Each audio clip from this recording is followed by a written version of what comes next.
যে gang war যে বিষয়টা ছিল এটা কিন্তু একটা বড় কালচার ছিল যেটা এখন আমাদের নেই। ততটাই রেসপন্স পেয়েছি, প্রত্যেকেই এটুকু বলছে যে এক্সপেকটেশনের জায়গাটা আসলে অনেক হাই হয়ে গেছে। সিনেমার সাথে মেগাস্টার শাকিব খান যুক্ত আছেন, তো আমরা এটাকে আসলে প্রেশার হিসেবে নিচ্ছি না।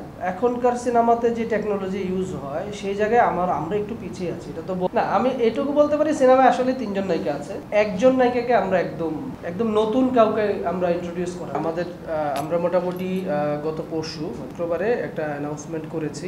আমাদের ফার্স্ট লুক বলে আর কি, আমরা অ্যানাউন্সমেন্ট পোস্টার বলে থাকি। সো আমরা মনে করি যে ওইটা ছিল আমাদের ফার্স্ট স্টেপ, মানে আমরা সাধারণ মানুষকে জানানোর জন্য এটা আমাদের প্রথম একটা স্টেপ ছিল।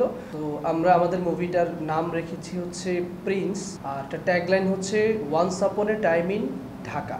তো আমরা আগেও বলেছি যে আমরা আমাদের যে গল্পের পটভূমি, এটা 90 দশকের একটা গল্প, 90 থেকে 2004-05 এরকম একটা সময়ের একটা গল্প, ওই টাইম লাইনের। এবং এইটা একদমই আবারও আমরা ক্লিয়ার করতে চাই যে এটা কোনো নির্দিষ্ট কোনো গ্যাংস্টার বা এরকম কাউকে নিয়ে আমাদের এই গল্প না। আমাদের গল্পটা 90 দশকের গল্প, এবং সাধারণ মানুষ যে ধরনের গল্প পছন্দ করে সব ধরনের এলিমেন্টই আমাদের এই গল্পের মধ্যে আছে। এখানে প্রেম, ভালোবাসা থেকে শুরু করে সাসপেন্স, ফ্যামিলি অ্যাটাচমেন্ট, তারপরে হচ্ছে আপনার বিট্রে, পরকিয়া, মানে সব কিছুই আছে। তো একটা গল্পে যে ধরনের মানুষ পছন্দ করে। সো 90s-এর সবচেয়ে বড় বিষয় হচ্ছে যে 90s-এ গ্যাং ওয়ার যে বিষয়টা ছিল এটা কিন্তু একটা বড় কালচার ছিল যেটা এখন আমাদের নেই। এক্সট্রিম মশার কয়েল প্ল্যান্ট ফাইবার দিয়ে তৈরি, তাই সহজে ভাঙে না, সুগন্ধিযুক্ত ও নিরবিচ্ছিন্নভাবে জ্বলে। ডেঙ্গু, চিকুনগুনিয়া বাহির সহ যে কোনো মশার বিরুদ্ধে দেয় এক্সট্রিম সুরক্ষা।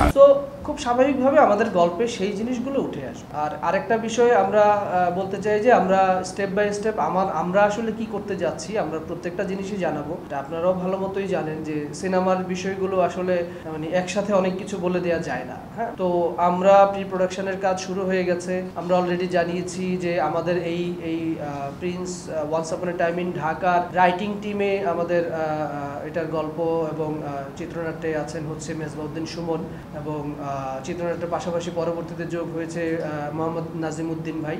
এবং আমাদের যে আদার্স টিমগুলো অলরেডি আমরা জানিয়েছি, আমাদের এটার ব্যাকগ্রাউন্ড মিউজিকে আছে নিধি, আপনারা সবাই তাকে চেনেন, নিধি ভাই আছে।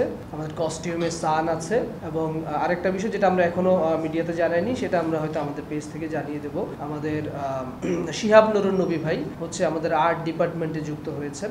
স্বাধীন হচ্ছে আমাদের কাস্টিং ডিরেক্টর হিসেবে যুক্ত হয়েছেন। সো এই নামগুলোকে আমরা এখন পর্যন্ত আমরা কি বলবো যে আমরা ইনকর্পোরেট করেছি। বাকি কাজগুলো আমাদের চলছে, বাকি যে বিষয়গুলো আছে সেগুলো আমাদের কথাবার্তা চলছে। সো এখনো জানানোর পর্যায়ে আসেনি।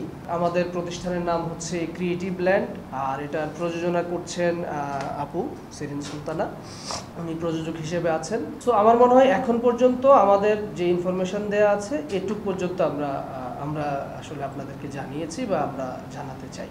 এখন পর্যন্ত বেশ ভালো বলতে হচ্ছে আমরা নেগেটিভ খুব একটা এখন পর্যন্ত রেসপন্স পাইনি। ততটাই রেসপন্স পেয়েছি, প্রত্যেকেই এটুকু বলছে যে এক্সপেকটেশনের জায়গাটা আসলে অনেক হাই হয়ে, যে আশা করছে যে হয়তো ডিফারেন্ট কিছু পাবে। সো আমরাও সেই জায়গাটা আমরা জানি যে আমাদের মধ্যে একটা এক্সপেকটেশন থাকবে, যেহেতু আমাদের এই সিনেমার সাথে মেগাস্টার শাকিব খান যুক্ত আছেন। সো খুব স্বাভাবিকভাবে ডে বাই ডে ওই এক্সপেকটেশনটা বাড়তেই থাকবে। সো আমরা এটাকে আসলে প্রেশার হিসেবে নিচ্ছি না, আমরা এটাকে আসলে কি বলবো যে আমরা আমাদের প্রসেসটাকে ঠিক রাখতে চাচ্ছি। এখনকার সিনেমাতে যে টেকনোলজি ইউজ হয় সেই জায়গায় আমরা একটু পিছিয়ে আছি, এটা তো বলতে মানে দ্বিধা নেই, এটা সত্যি কথা। তো সেই জায়গা থেকে আমরা আসলে যে জায়গাটা দেখাতে চাই বা দর্শক আসলে যে জায়গাটা দেখে অভ্যস্ত, সেই জায়গায় টেকনিক্যালি আমাদেরকে আরেকটু রিচ যদি হতে হয় আমাদেরকে ডেফিনেটলি বাইরে কোথাও যেতে হবে। সেই জন্য আমরা অলরেডি কথা বলছি বেশ কিছু জায়গায়, আমাদের বাজেটের মধ্যে যে জায়গাটা আসলে অ্যাকোমোডেট করতে পারবো আমরা সেই জায়গাটাই যাবো। তবে ডেফিনেটলি বাইরে আমাদের একটা পার্ট শুট হবে না। আমি এটুকু বলতে পারি সিনেমায় আসলে 3জন নায়িকা আছে, সত্যি কথা এটুকু বলতে পারবো। আর আরেকটা বিষয় আমরা এটাও বলতে চাই, এটা আমরা অলরেডি এখনো পর্যন্ত অ্যানাউন্স করিনি, এটা আমাদের পেজ থেকে আসবে।